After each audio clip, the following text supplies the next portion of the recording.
welcome back to day 25 of Survivor 50 seasons and 50 days.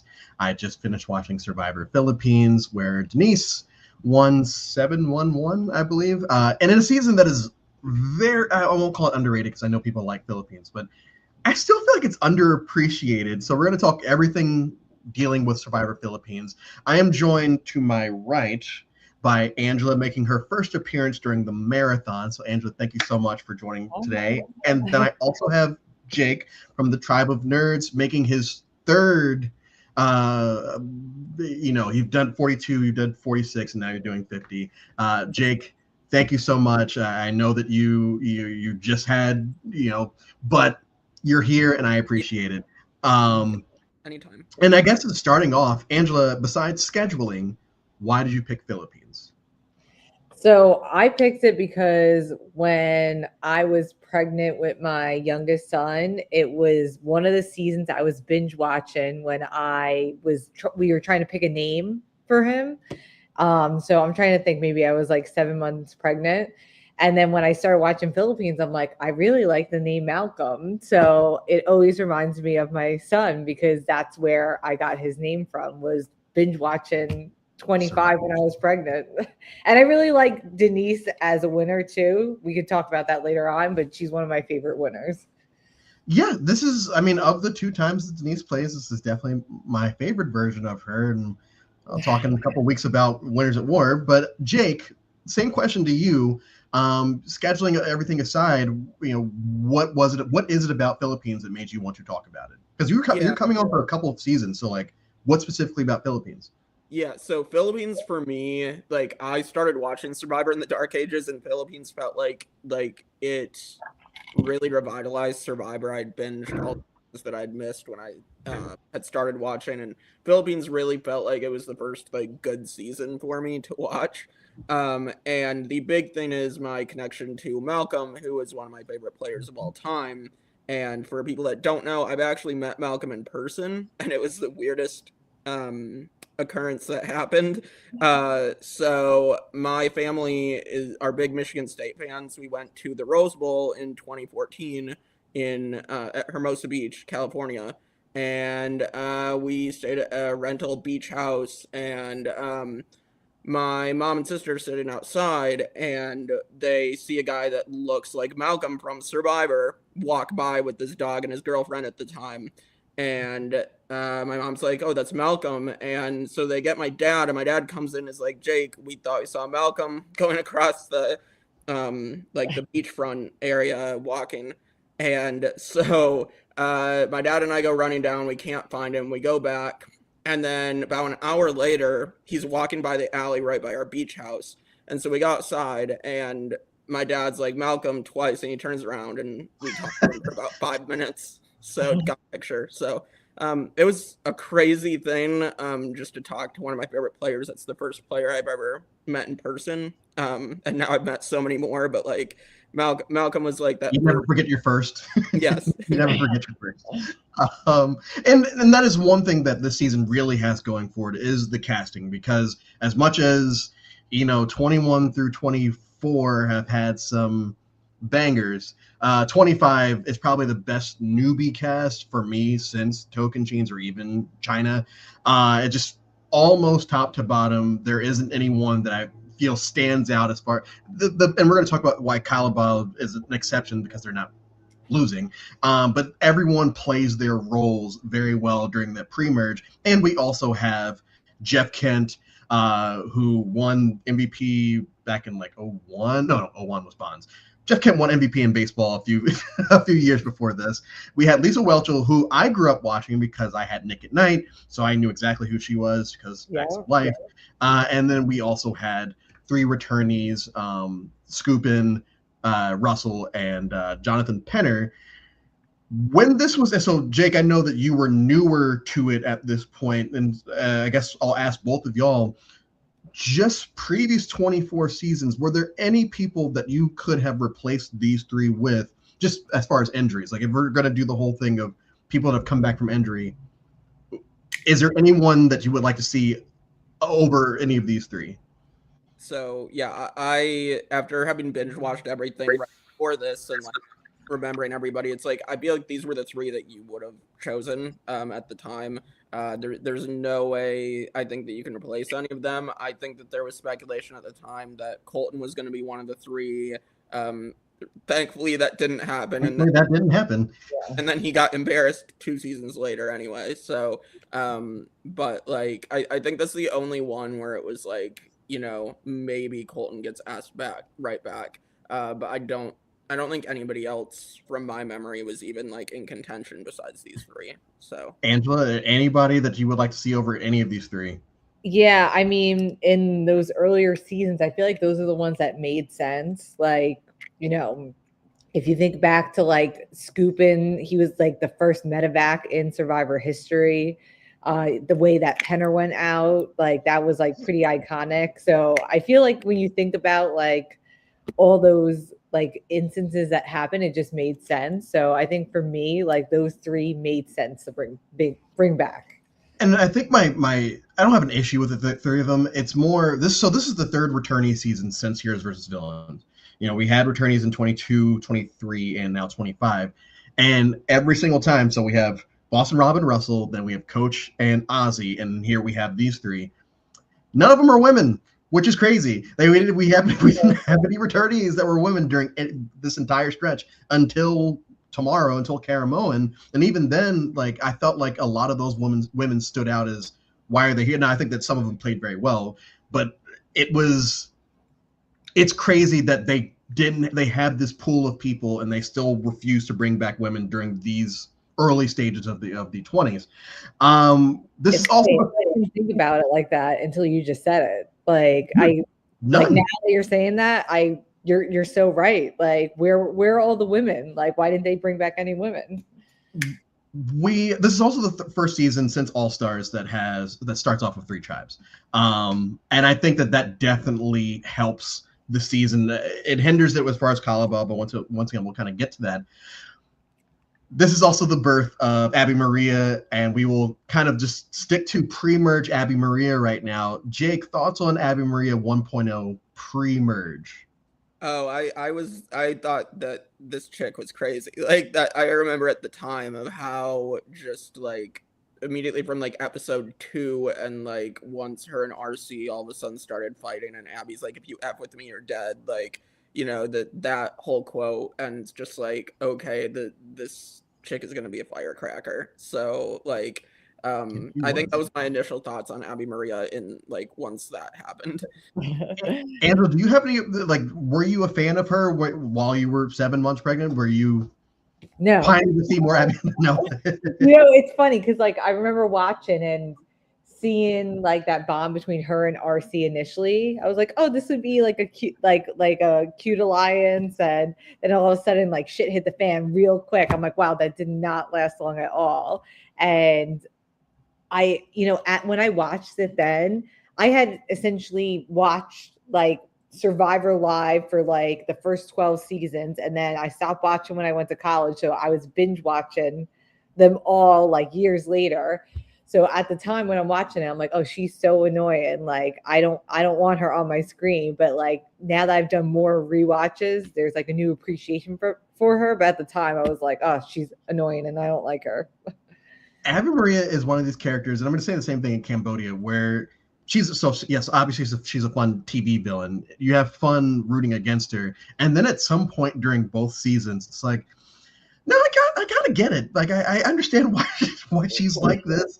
And this episode or this season, you kind of start to pull for her towards the end of it, sort of. She's a very compelling character, and as we get to the merge portion of the season, we'll talk more about how much of a firecracker she was. And then the other big legend from this season, we have Zane Knight, one of the most famous first boots in the history of the show, basically makes deals with everyone, and then when they lose the challenge, tries to 5D chess it all by saying, hey, vote me out, because he knows that these people aren't going to vote you out. Angela, in the history of the show, you don't have, there's no ranking or anything, but where does Zane fall for you? As far as first boots? As far as first boots, like I would say he's definitely like top 10 most memorable first boots. I mean, he's definitely not my top, but I would say maybe like top 10 because you remember like he was like playing hard so early on and he thought his strategy was so good, but it wasn't so good. The exact opposite, actually. Jake, where did Zane fall in y'all's top 10 when you Yeah, did? he ended up 5th in our 1-3-50 rankings that we did, and like I think Zane. It's funny because I actually think he would have stayed around had he not asked people to vote him out. Like that's like the kiss of death, and I feel like people liked him more and wanted to keep him more of a Russell Swan at that point, because Russell had upset everybody. So Yeah, I mean, the I guess the issue, it's not really an issue. It's actually kind of fun watching Matt Scene kind of lose their way through the early part of this game. But like I said earlier, Kyle Baez all of a sudden just becomes overly invisible to the point where someone that loves the Carter Williams meme, totally forgot that Carter was on this season until there was a challenge where Jeff says Carter does this. I'm like, Carter, and it sucks. And as far as like watching Russell Swan once again, this is the third season in the last week that God has just abandoned one of his favorite people because he abandons Wyatt Nash in Redemption Island. He abandons Brandon Hance in South Pacific, and now he abandons Russell Swan here. The man can't catch a break. He's talking about how the idol's going to be right in front of him, and he's going to get laughed at when they show it on screen. I get a laugh out of that every time. This is also This is also probably the final season where I have remembered all 3 tribe names because each tribe has such a big personality, including Tandang, the tribe that won't lose and is the most dysfunctional tribe on the season. Jake, thoughts on Tandang tribe?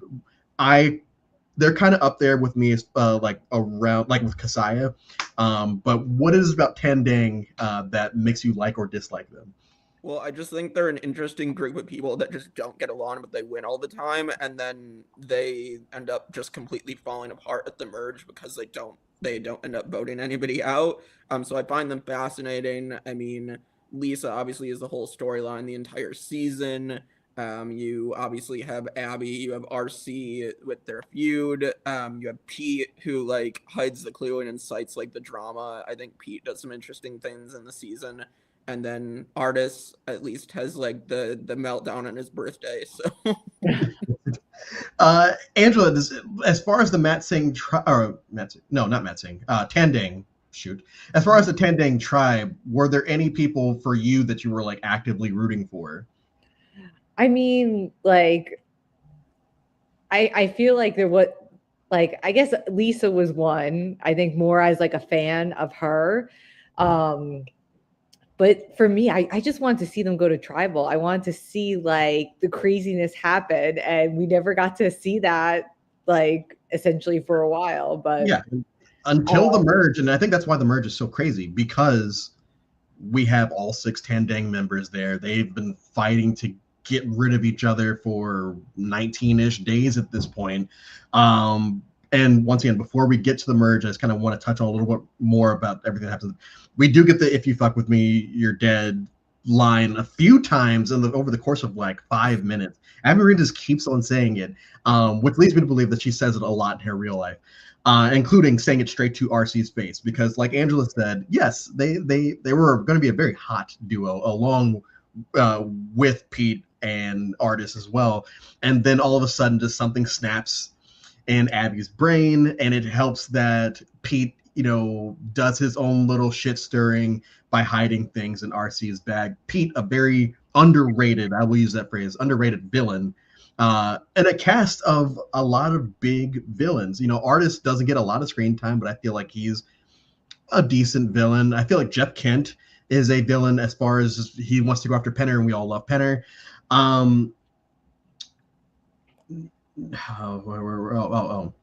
Just look at Pete as a shit stirrer.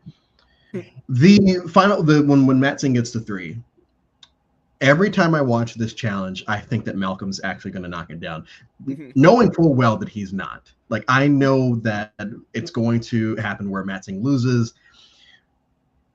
Russell's going to have his freak out. He's going to eventually get taken out of the game. But it's always funny because he freaks out. He accidentally calls Jeff God or father or whatever he does. Do y'all feel bad for Russ? Do you feel bad for Russ this season? Because he does also act out. Like, he is acting out, and I get it. Like, he feels like he's chosen and all of that. Do you still feel bad for him despite that? I do, because in the sense, like, he came from a season where he's on a dominant tribe, he's leading a tribe. I think he probably got, like, over the past 3 years, like, oh, you would have won had you not gotten medevaced, or like you would have led your tribe like actually to being dominant in the merge.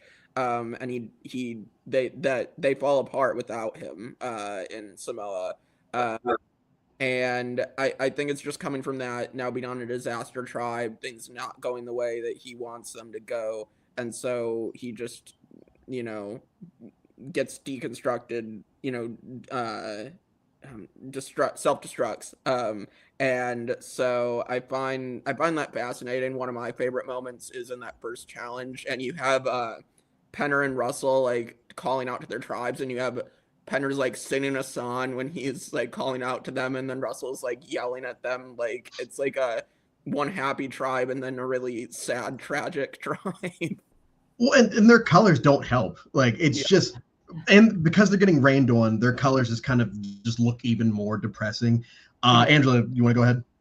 Yeah, no, I was gonna say it made me think too about like, of course, like you got to feel bad for him a little bit, but like the edit they gave him on Samoa is like total like hero edit, and then the edit that they give him here in Philippines was like, don't like him too much this time because he's not going to last that long. Like, they were showing us a lot more of a negative side of him. And, if you're someone that's watching that and hasn't seen his first season, you would think, oh my God, like, get this guy out of here. But if you've seen Samoa, you'll see like, oh, he was very likable on, the old season when he was winning, but now he has bad luck. So. And we also, so on these other tribes, we have Scoopin clocking Lisa as I know who you are. And we also have Dawson clocking Jeff Kent, but she doesn't say who he is. In fact, she tries to antagonize him by shitting on baseball so that Jeff Kent can react to it. Did y'all know who Jeff Kent and Lisa Welchel were beforehand? No, I definitely didn't, but I found it fascinating to put celebrities in there. Yeah, I mean, I knew Lisa. Jeff Kent, like, once they said, like, I just don't know sports, so that's me. So, but I knew Lisa, though. Yes, like Jake, like you said, is just kind of just mixing in celebrity, because Penner is not necessarily a celebrity, but he is a writer. Yeah, people know him. But having just like Jeff Kent and Lisa Welchel, who at this point, Jeff Kent just retired a few years beforehand. Lisa, yes, was America's Sweetheart for a long time, and I'm actually surprised that more people didn't recognize her anyway because of Nick at Night, because of just maybe growing up and watching Facts of Life. This cast leans younger, so Nick at Night probably would be the case. But like Denise doesn't recognize her, and Denise is, I think, late 30s, early 40s at this point.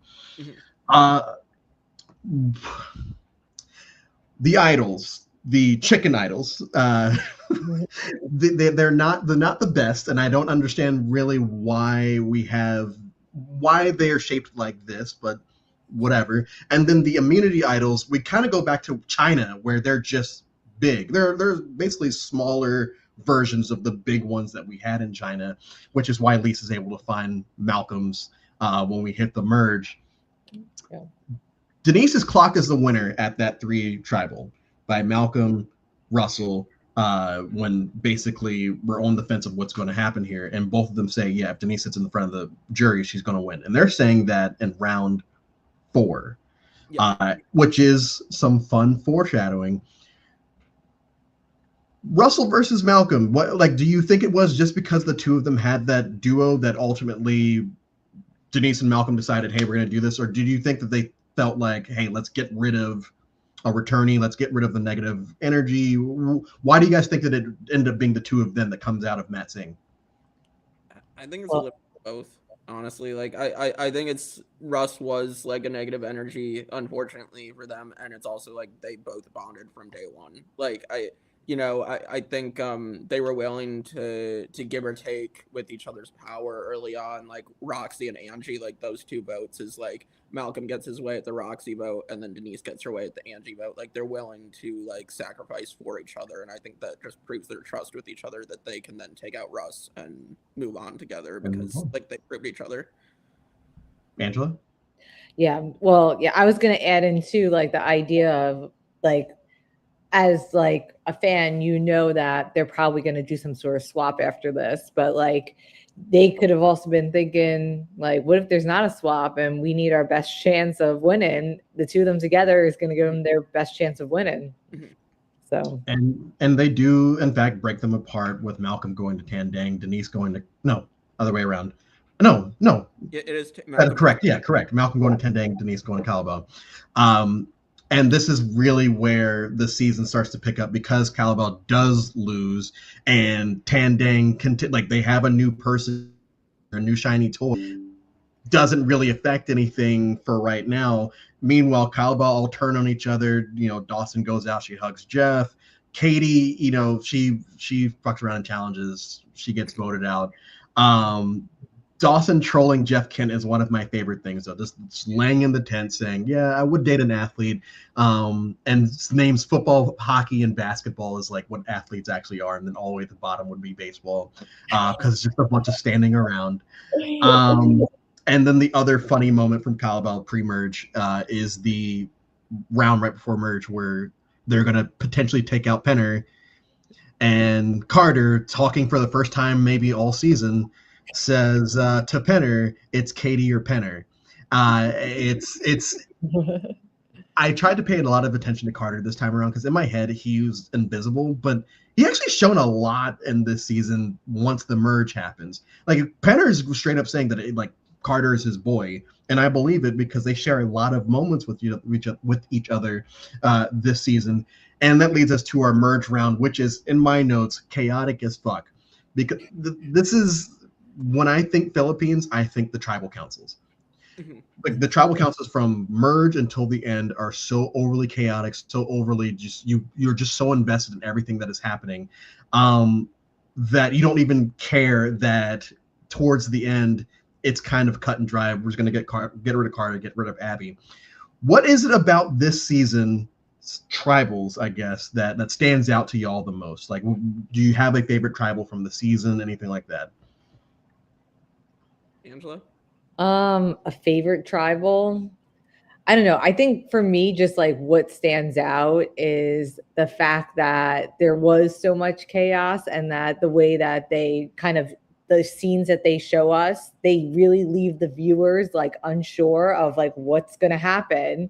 And every round there was multiple options. And as viewers, you really weren't sure like what's going to stick this round and who's going to end up staying together or who's going to like break apart as far as alliances.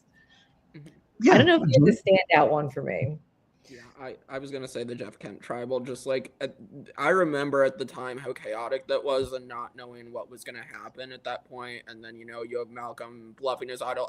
Malcolm creates the first live tribal in Philippines, like it, and then goes into Caramon and like evolves it even more. But like this is how Malcolm changes Survivor forever. And like I think this is just such a fun moment of him bluffing his idol, and it like.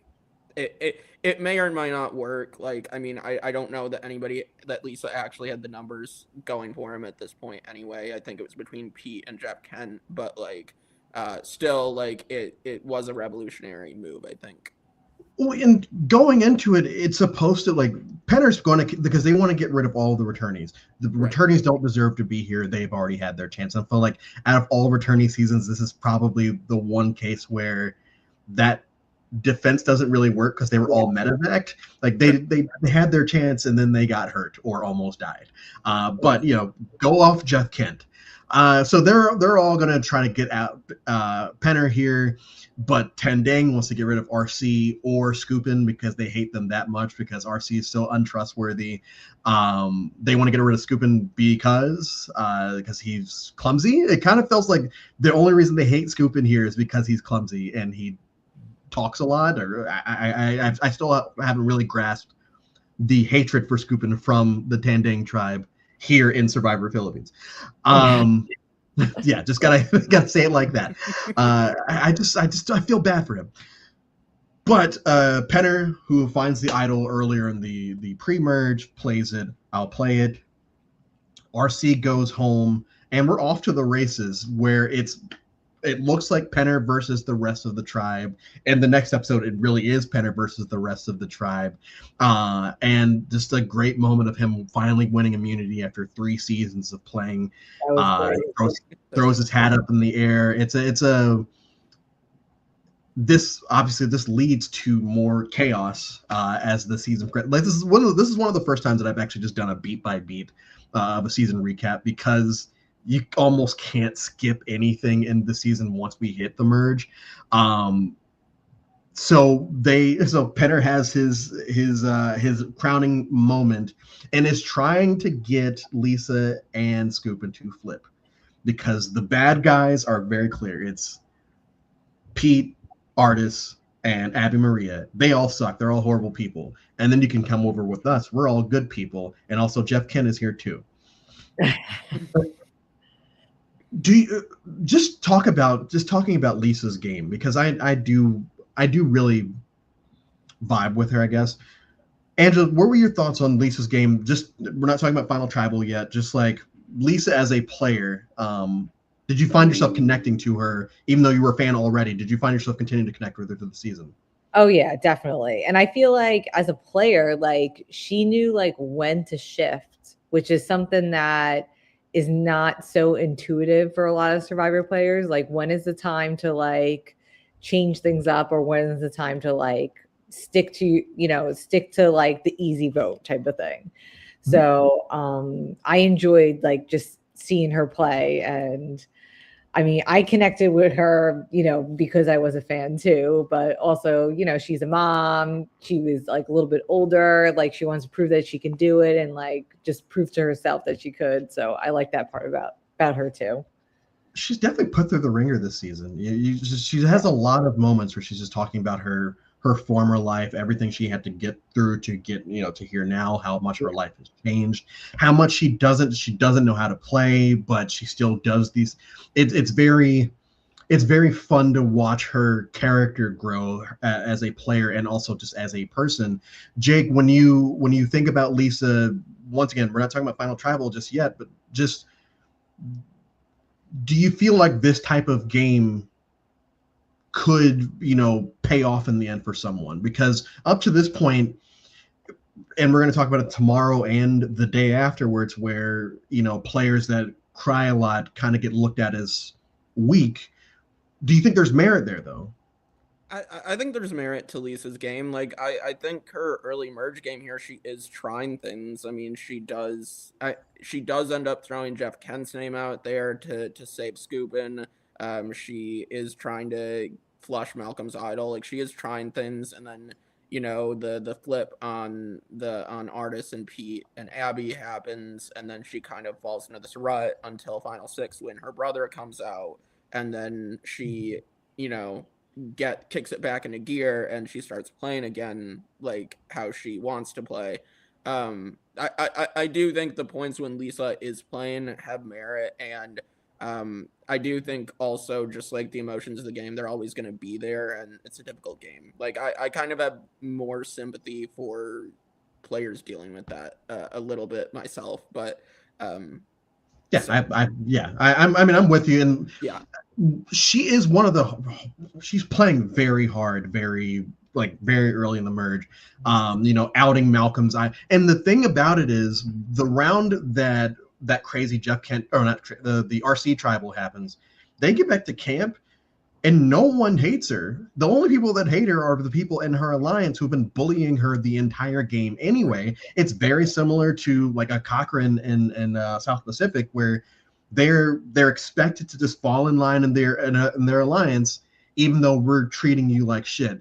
Yeah. And what sucks is when we get to the end, a lot of the people on her tribe are basically calling her out for, oh, I can't believe you flipped on us. It's like, how can you not believe that she flipped on you? Like, she didn't feel, Abby Maria never trusted this woman, and Abby's the one, or Lisa's the one trying to make sure that their alliance. She's the last person to jump ship. Scoopin jumps before her. Right. She's trying to be as loyal as possible. How are we going to hold it against her now when she knows that she's number 4 at worst here, or at best here? She tried a lot. Some of it worked, some of it didn't. But she's one of those characters that I feel like when you think about her, all you think about is, oh, she cried. That's all she did. She cried. It's like, no, she did a lot. Like I don't necessarily want her back because she's probably too old. But also, I think this was a good beginning to end storyline for Lisa Welchel. We don't need another part to it. Um, Abby Maria Merge is boy. One, she's antagonizing Lisa for reasons. She's antagonizing Penner for reasons. She says she's going to stop cooking after the artist vote out because I'm next anyway, even though I have an idol. Like, I'm not. And I think it's because she's just blunt. Like, she's just a blunt person and doesn't understand that a lot of people out there aren't trying to be. Angela, is that something that you can appreciate if you're a player out there, someone that you just always know how they feel, or would you at least want them to hide it a little bit? You know what? I feel like that type of person is predictable. Like, I would want to like have that type of person so I can be like, okay, I know exactly what they're gonna do because they're gonna just say what's on their mind. They're gonna say if they're mad, and yeah, I mean, I guess it depends on the situation, depends on how annoying they are too. But I feel like being blunt, like if it's coming from someone else, like that's good for your game because you know how they feel about everything. Jake, Yeah. how long did you last? How long did you last working with that Marie? Oh, yeah, I don't think I'd last very long at all. I would probably have flipped like pretty instantly. Just because I can't play with someone that is a wild card, and I can't play with someone that I feel like is a negative drag on my game. That just personally I don't gel well with someone like that. So And so it's around here that Lisa and Scoopin basically take control of the game. They decide we're either going to do a Final Four with Carter and Penner, or we're going to do a Final Four with Denise and Malcolm. And Lisa wants to do it with Penner because she feels like they're the closest out there. And this is where I understand why Penner says let's wait a few days, but that does ultimately cost him because he says that Lisa goes to the other duo and says, okay, let's make a Final Four. Now, the reason I understand why Penner says no is because Lisa had voted for him a couple times already. He wants to see if he can learn to trust her game wise. But Angela, do you think that this is one of those moments where you just say yes even though you don't buy into it, or do you appreciate him being honest and saying, hey, let's wait a few days before I make a decision? I mean, I kind of think that like if someone offers you alliance, you always say yes, and then you make the decision later on if you want to stick to it or not. But that's just me. Other people don't feel that way, but I think you always say yes no matter what. If someone's offering you something, say, "Yeah, that sounds great." Like you don't want to like seem like, "Oh, I don't want that," and now it seems like you're closing that door. You want to always keep the door open. Yeah. Jake? yeah. Penner doing that. I mean, as Lisa says, it's a missed opportunity. I think Jeff Probst even came out at the time was like that was the biggest blown opportunity in the history of the game. At that point, like Penner really could have been in the Final Four at that point with obviously a great shot to win the whole game.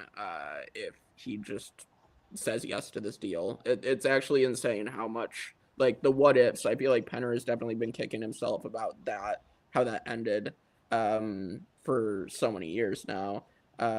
So it I also think like I'm okay though with this being how Penner's journey ends in Survivor. I mean, just like his exit and everything is just like the final curtain call. As much as like we would have loved it if he came back for 50, but like I think it's a good end to Penner, and I guess technically Penner's storyline lives on with Ewell and Winners at War, but like Right. um, like, yeah, I think him as a player, I think it makes sense for his He's arc probably here. the main character of the season. He's the person that everyone wants out pre-merge. He's the person everyone wants out merge, and he still makes it to final 7. And the only reason he even goes home there is because of something we're going to get to a little later. Going to the Pete round right quick. Pete, once again, very undervalued, underrated, whatever you want to say, villain. But the round that he's going home, he's fighting his ass off. He is going to everyone saying, "Hey, we need to do this. Hey, we need to do this. Hey, if let's just get us together. We can go this route." Ultimately, Abby does play her idol. She stays. Pete goes, and then we get to Hell Hath Frozen Over, my favorite episode of the season. It's where I start to kind of empathize with Abby, because at the Pete Tribal, she does take it pretty hard on the nose. Like they are, specifically Denise, are just saying a lot of stuff that kind of, you can see it's really upsetting her. And in my notes, I say, I've never understood Abby's problem with Denise until this time around. Like, I don't hate Denise or anything, but it did feel like Denise would not stop talking about it. And her coded language at Tribal was just like, man, yeah, it's very clear what you're saying is you don't like her and her feelings are hurt. Angela, would you rather just someone just straight up say, hey, I'm not, or would you talk like a, basically what Denise is doing is talking like a therapist saying, oh, yeah. Yeah, I mean, I don't know, because I feel like it's better to be honest in that type of scenario, but like, I guess Denise was thinking like, I don't want to specifically call someone out, although it was like super obvious. So I don't know. I don't know what the best thing to do in that situation is. Yeah. Jake, do you empathize with Abby here? I mean, I empathize with someone who feels like they're on the bottom. See, like, I do empathize with someone feeling that, but at the same time, Abby put herself in that position with her attitude.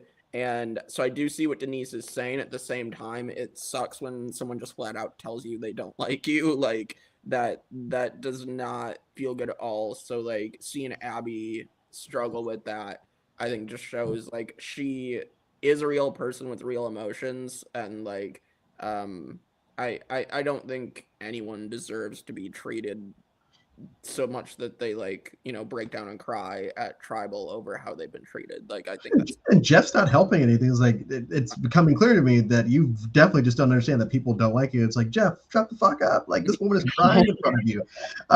But we do lose Pete here, and now Abby's on even more of a warpath.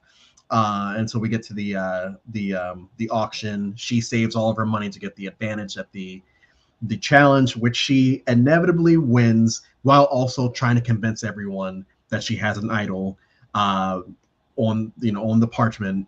Rips it up, she wins, and it is one of these moments where it's like, I feel like I shouldn't be rooting for this person, but I am, because something about Abby Maria, especially this time watching, season 19, Russell Hands gets to the end. I mean, like, I'm not saying Abby Maria and Russell, but just stick with me. I do have a point. Russell Hands, biggest villain, biggest piece of shit, blah, blah, blah, makes it to the end. So we never actually see him get his comeuppance, like on the show. Season 20, same thing. We never really get to see him get his comeuppance of like being voted out. Season 21, Nyanka, piece of shit. She quits. Season 22, okay, fine. Like, I don't, like, Philip Shepard is a villain, but whatever. And then who do we have yesterday? Oh my gosh. Oh, Colton. Colton. For 24, evacuated, never gets his comeuppance. So today, watching Abby, fight from top to bottom to being here and then inevitably getting voted out, it's like, okay, good. That's a fun storyline to watch. A villain getting their comeuppance in a survivor way, and that's what I've learned to appreciate about Abby in both times that she plays is, we get her whole story and we do end up seeing her lose as the villain on the show. I know that was a lot, but I got to my point. So, because Abby wins, we're back to the 6 going to have to turn on each other, and we do inevitably lose Jonathan Penner here. Angela, for you, just as far as Survivor characters are concerned, has Penner always been like someone that you enjoy, not enjoy? And also, did you feel like this was If we never get him again, and I don't think we will, this is a good bookend for him. Oh, to me, this is like my favorite Penner season. Like, I think that he only gets better every time that he plays.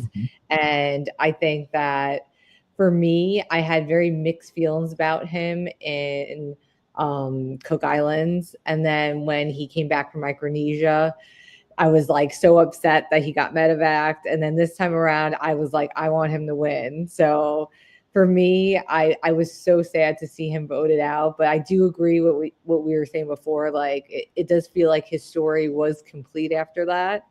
Although it would have been cool to see him back for 50, have one last chance. Yeah, we brought Coach Anazi back. We might as well. Yeah. Yeah. As I said, I think this is definitely Penner's best outing, and I think this is the right way for him to exit and to tell everybody to keep your sunny side up and suck eggs.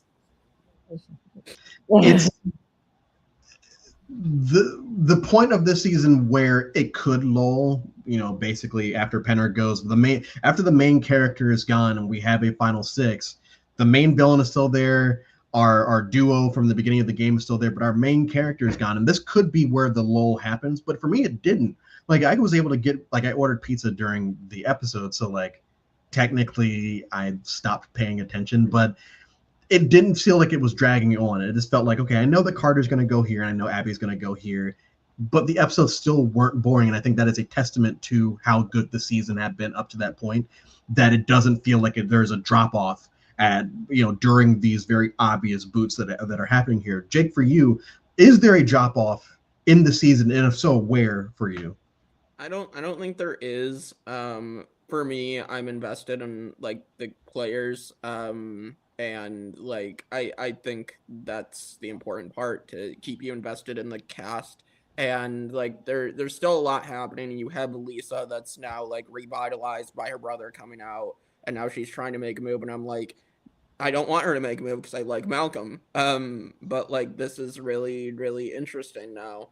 And Malcolm has an idol, and now he goes on a little immunity run or challenge run here, that you think, okay, maybe Malcolm is just gonna keep winning out now till the end. So I think it just gets really, really interesting. Still, I don't think just because it's not like blindsides happening in the end game, I don't think it's a lull. I don't think it stops being a good season.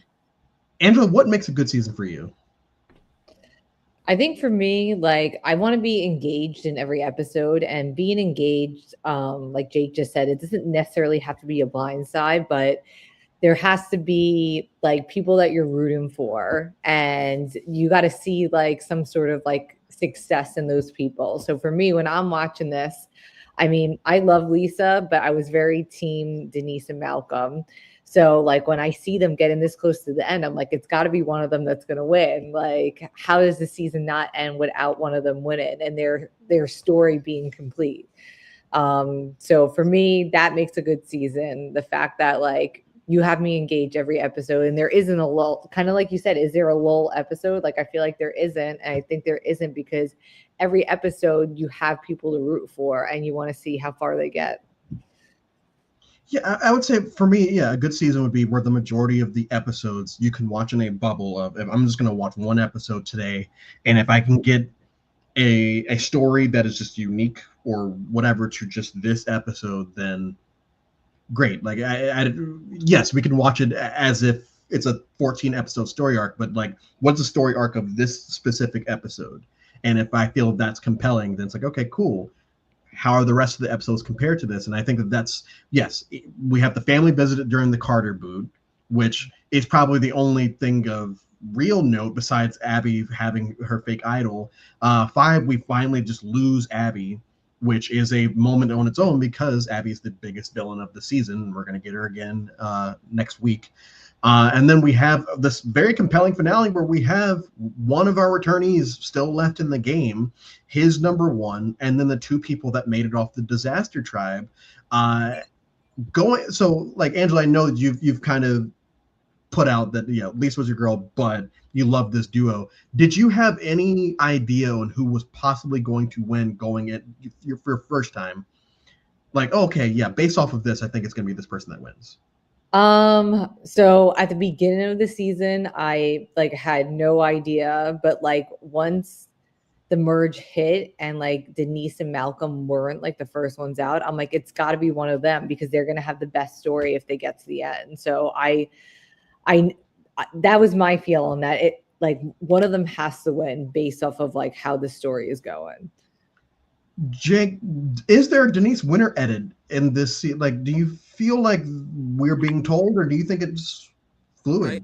I think there is a Denise winner edit. Like I do, contrary to Jeff's belief that there's no such thing as a winner's edit. I do think there is a winner's edit. I do think they show like Denise is like at the beginning they show her conversation with Zayn where she's like super interested in Zayn just because of like his appearance. Like you have that moment, you get her perspective. You obviously have, as we pointed out, the Russell Swan tribal where him and Malcolm are just like boosting Denise up. And just like I think, and then you have her moments, like her vulnerabilities, her calling out Abby at tribal. Like I think like there's absolutely a Denise winners edit being shown. It didn't stop me from still trying to hope that Malcolm could pull it out, but I think it was definitely like a case of like when you rewatch it, especially like Denise's winners edit is there. And I think, and I compare it to Adam Klein when I say this, because Adam Klein is portrayed as fallible in his season. Like he's not portrayed as being like this all time. Just even though he sweeps the jury, he's shown as having these moments where it's like, oh, I don't know if I'm vibing with him. And Denise, especially on a rewatch, it's like she's saying a lot of stuff under her breath about Abby. Like it's very clear how much she does not like this person. And I do feel like a lot of the stuff that she says can come off as condescending at points during the season. But the fact that we're getting those moments, and like you brought the Russell Swan thing, I think one of those big moments is before they vote him out, where she just sits there and is his therapist as he talks about trauma that he has from his childhood right before he gets voted out. It's like, yeah, these are the moments that if you want to rewatch, it's like, yeah, I could see how, they're trying to telegraph that she's going to win. It depends, like for me, as far as whether I believe winner edits or not. Like I haven't rewatched 50 yet. That's on the 28th, but I'm sure I'm going to be trying to watch and see if it wasn't obvious from jump that Aubrey was going to win. We get to the Final Four reward challenge, which Malcolm is able to basically, or he gets an advantage where basically he gets to do the final three or the final immunity challenge twice. I want to get your opinion because I don't think it's that much of an advantage, and this is why. Do you remember how it was done? Yeah. They let him drop, right? They let him drop. Yeah. The problem is when he drops, everyone else can drop too and start over again. Like, so it's like, okay, yeah, he gets an extra turn, but everyone else technically, because if you're shaking and you see Malcolm drop, you at least know that you're going to get a chance to reset. Yes, it's still an advantage. Like he still goes out first or second anyway. But I watching it today, it's like that's not that big of an advantage, especially if everyone has to start over again with him. Am I crazy for saying that? That's not really it's no. Yeah, I feel like he did kind of get screwed with that challenge. Like that wasn't, like you said, it wasn't really a true advantage, but I feel like that's kind of how it is anytime there's a challenge advantage. Sometimes it's like so much more extreme than others. So his was probably one of the worst challenge advantages. Mm-hmm. Meanwhile, she just gets to sit at the end of the challenge, basically, in the season. Jake, did you have anything to add to that? No, I mean, I think that got summed up pretty well. I don't think Malcolm had a chance, unfortunately. I mean, I'm like Malcolm. I have shaky hands. I'm definitely losing that challenge every single time. So I don't think especially that close to the end, like. Yeah, and especially as a super fan, like he's one of we're still in a recruitment era, and so Malcolm is one of only a few people that are like actual fans of the show on the season. And I understand his brother saying we've been watching since we were kids. This man is in his early 20s at this point. After being on the show, he's always dreamed of being on, and you're at Final Four where everyone is basically telling you you're going to win. Yes, you'd get shaky hands even if he didn't have shaky hands because it meant that much to him. Yes. Final three. Oh, they get rid of Malcolm. Malcolm realizes it's going to be him versus Denise. Malcolm goes home. Denise starts off Final Tribal like firing, like, "Hey, I'm not going to apologize for anything.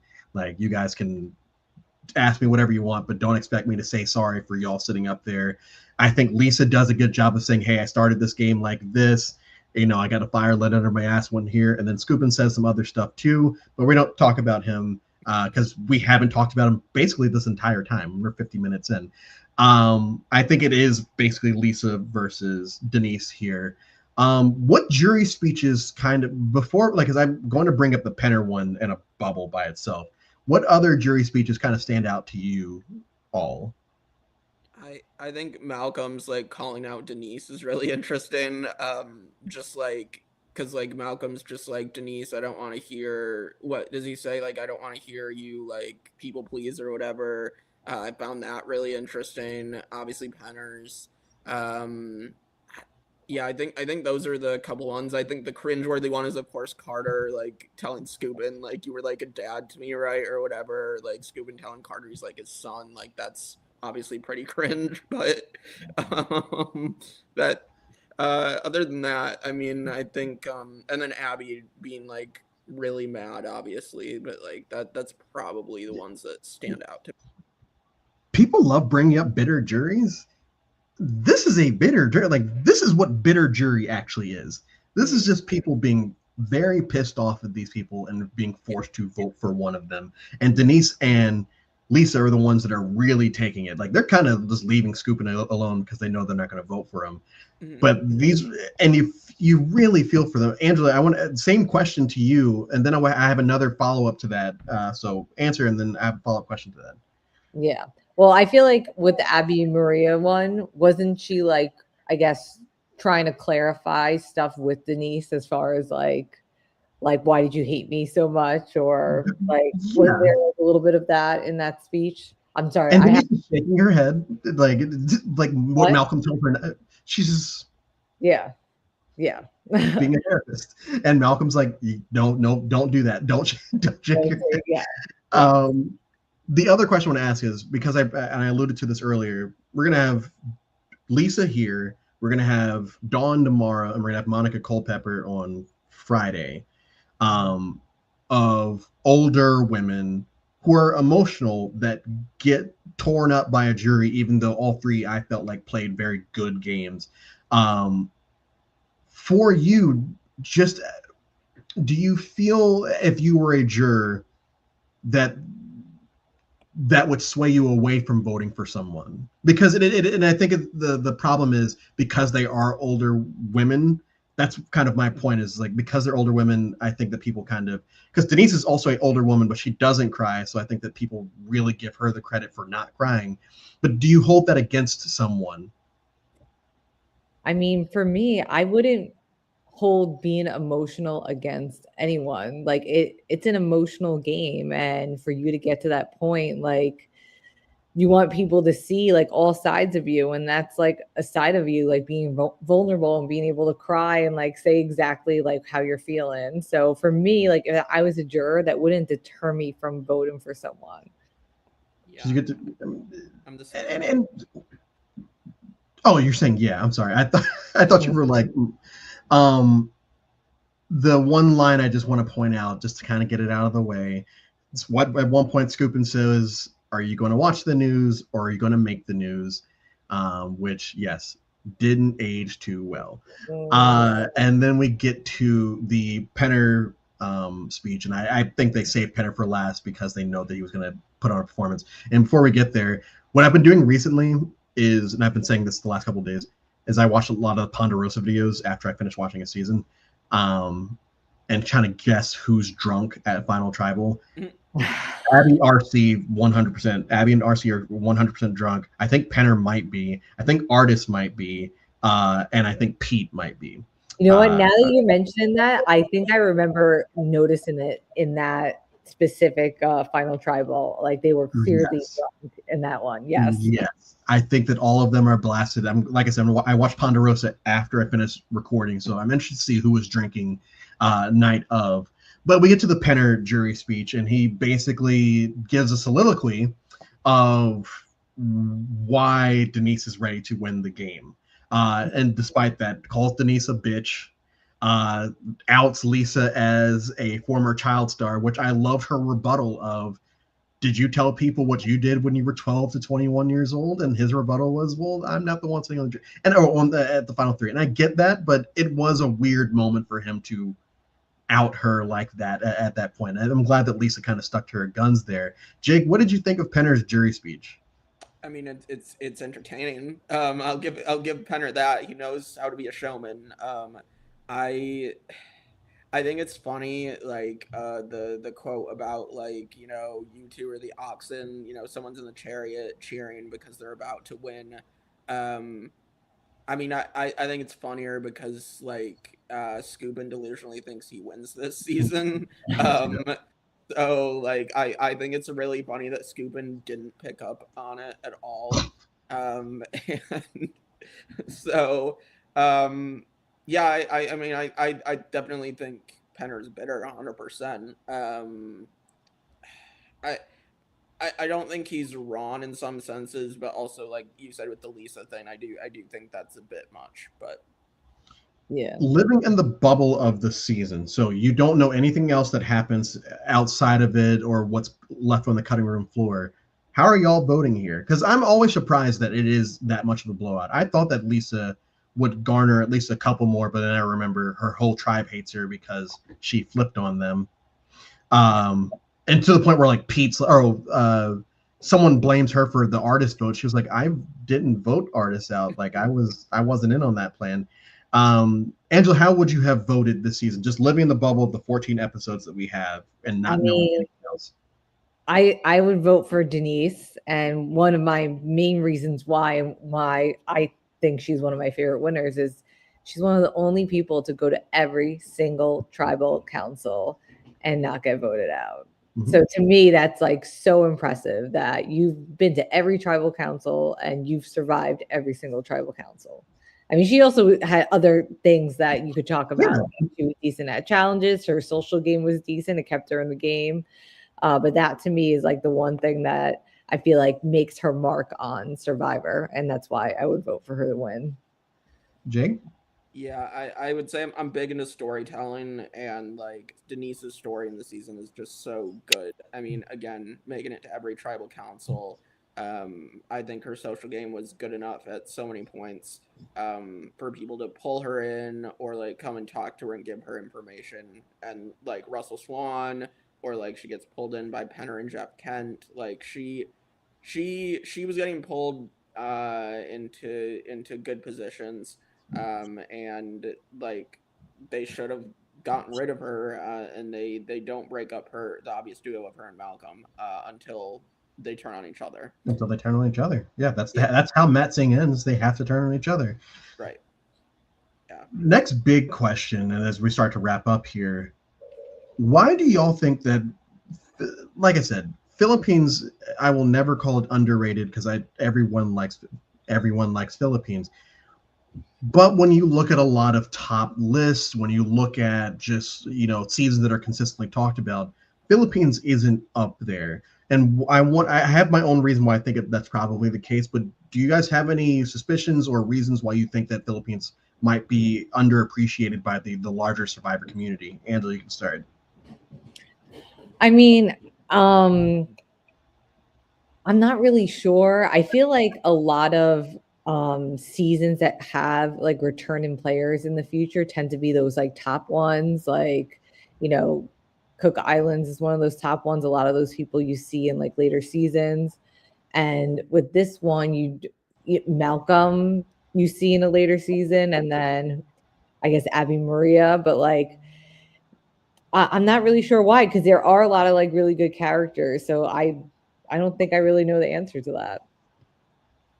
Yeah, I would say, Jake? I mean, if people are looking at it from watching the new era, maybe people don't like the three tribes, even, like, going back to the three tribe seasons that were actually good. That the Dark Ages is probably the biggest thing, though. It is set between one world, and then people do dislike Caramel, and specifically the pre-merge of Caramel, and, like, I think that's the biggest thing for, working against Philippines. I do think, unfortunately, despite the fact that it is really that shining light, and like if you put Philippines in with like Blood versus Water and Cagayan and San Juan del Sur, seasons like that, I think it's right up there with those seasons. Yeah, I think the problem for me, and it's kind of a combination of both of what both of y'all are saying. We have Heroes versus Villains, which is looked at as one of the greatest seasons of all time, and all of that. You just hit peak Survivor. It's all downhill from there for the most part. And yes, we get Nicaragua, which is not good. We get Redemption Island, which is not good. We get South Pacific, which somehow people are starting to enjoy again. I don't understand that, but it's not good. We get One World, which is not good. We get Philippines, which is good, but because people have already left after Heroes versus Villains, whether they liked the seasons after that or not, they kind of hit their peak here and had stopped watching here. So by the time you get the Philippines, people are like, oh, Penner's back. Cool, I'll watch it another time. And really, it's not until maybe even Second Chances that, like, I know Cagayan is huge and all of that, but like because Second Chances brings back everyone from all the seasons and everything, I think that's when the fandom like kind of picks up again until COVID.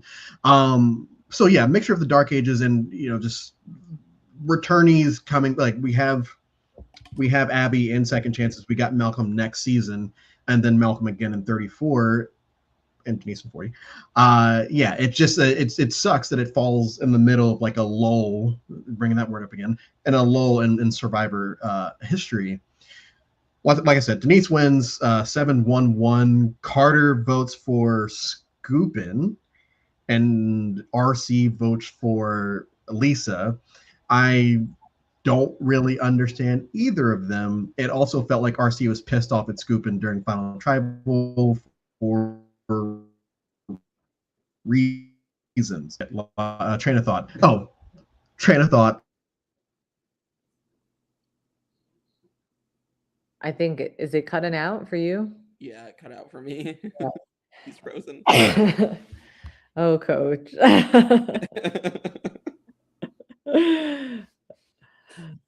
Uh-oh. Well.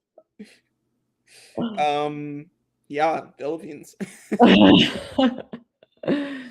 yeah, I don't know. I think it is kind of like the best of the Dark Ages. It's one of my favorites. So Yeah, I enjoy it a lot. Like I don't often group it in with the other Dark Age seasons because I enjoy it, and like it did bring three tribes back in a time when people were kind of tired of two tribes at yeah. that, because we'd had seasons that weren't good with two tribes, unfortunately. I do think the concept too was like, I like this returnee concept, the fact that they brought back the medevac, and we haven't seen anything like that again. I think that would be a cool thing to bring back in the new era, especially because there's been quite a few like medevacs in the new era. That would be kind of cool to like do with the same concept again. Yeah. But just like, well, not the new era. What were they saying now? The era. Sorry, I don't understand. Jeez, what the heck? Apparently Siri does not understand. Yeah, he said I'm frozen, filling Yeah, I was trying to read that. Yeah, no, I think the medevac thing would be really interesting now. I think like Pat is someone who could come back. They could have done Bruce again if they really wanted to. Obviously, they put Bruce in the very next season without two other attorneys. You're back. Yeah. We're in the middle of some weird storm, and I just I don't know how much I missed, but thank you guys. No, you're good. We tried to kill time. Yeah. Thank you. We were just talking about like this season and the concept of bringing back the medevacs, and if they did it in the new era, like, because there have been quite a lot of medevacs in the new era. Yeah. Or you quit for Zins, which once again, I will never let anyone forget that what's her face quit for Zins. I don't even know where we were at, but I guess final questions. One, who would your ally be this season? Malcolm. Yeah, I mean, I'm always team Malcolm and Denise, so like the two of them, like Yeah. Mine would be either Arthie or Lisa for obvious reasons for both of them. And then final thing would be one thing the modern fandom would not like about Survivor Philippines. Abby Maria. Yeah, they couldn't take villains. Like the casuals can't take like people doing anything remotely even considered villainous or like something that they don't agree with. Oh, Abby sitting out of challenges would absolutely get grilled more Oh yeah, today. that would. Like they'd be like, Abby doesn't deserve to be here. She's sat out of all these challenges. Like you'd have the casuals up in arms already in 4 episodes. I was like, Jeff was giving her shit for it. It's like, Yeah. Abby, you've sat out of what 6 out of 8 challenges. She's like, sorry, I'm not the one deciding it. Yeah, Jeff was pissed at Abby and Katie for sucking her sitting out. So like that'd be the casuals. I do think the modern era people would be again pissed off at 3 tribes at this point. Yeah. So like I think that stops them from going back to these great 3 tribe seasons where they weren't happening that often. So. Well, and I think here, Malcolm and Denise is one of the greatest duos of all time. Great underdogs. So I have no idea who wins between them if they make it to the end. Yeah. I feel like I don't know how I didn't bring this up earlier. Malcolm is my favorite player of this archetype of the Great White Hope, the young Great White Hope archetype, and Ozzy. As far as Ozzy is in this category, but he's not my favorite. Malcolm is my favorite because he shows that he's strategic and he's social and he's good at challenges, as compared to Joe, who's good at one of the 3 things. Ozzy, who's good at one of the 3 things. Who else do we have in that? I know I'm missing one other big name. Jay from Millennials versus Gen X maybe is in that group. Yeah, okay. But, so then it'd still be Malcolm, like for Beast Mode Cowboy. But yeah, for me, it's always been Malcolm. And, that's why he's one of the few favorites in the next season where it's like, yeah, I get it. And I hope that he does well because he's playing against a bunch of non-fans and like 3 favorites. Like, hopefully he has a chance. Spoilers, he doesn't. I don't think that. No, yeah, both of y'all answered the question. So, because this is my halfway point, I am going to have a cheers. I know one doesn't have alcohol in the house. The other one probably can't have alcohol because he's had surgery. But I will do a cheers to y'all because I'm halfway done with the marathon. Got 25 seasons down, 25 to go. Thank you both so much for joining. Jake. Where can we find you, and what do you have coming up on the horizon? Yeah, so I'm on the Tribe Nerds podcast on YouTube. We also are on Spotify and Apple Podcasts. Just finished updating that, so it's currently up to date now. So go check us out on either one, preferably YouTube, and subscribe to us. And we got a lot of stuff coming up. We got a lot of fun Survivor off-season things coming up this summer. We were going to have a returning player ranking of ranking every person who has ever played more than once. So that's going to be really, really interesting. We've got what ifs returning. That's our big thing where we talk about what if scenarios in the Survivor multiverse. We got a spinoff of that called What Makes that is going to be fun, like what makes a good Survivor villain and some other archetype. So we'll have some fun with that. And as a Survivor spinoff, we've also got a Total Drama Island rewatch. So for anybody that grew up with Total Drama, watch us talk about the spoof of Survivor that my generation grew up with. So we'll have that. We also talk about Marvel. So we'll have a massive Marvel series coming up. Lost. We have a Pokemon playthrough. So we have a lot going on the Tribe of Nerds. So come check us out. Please, I've collabed with Tribe of Nerds a lot, especially over the last year. They're a great group of people. I'm glad to have Jake in my life. We reached out when I first did 42 and 42 and asked to be on, and all these years later, his channel has been growing steadily. So I'm very happy for you. Angela, I met years ago. Go follow Survivor New York, airing on YouTube. Her season's finally airing. She has a big winners edit, but no spoilers. Angela, thank you so much for taking the time to do this. Jake, thank you. I'm looking forward to having you back. We will see you guys tomorrow for Survivor Fans versus Favorites 2, sort of. Kara Moen,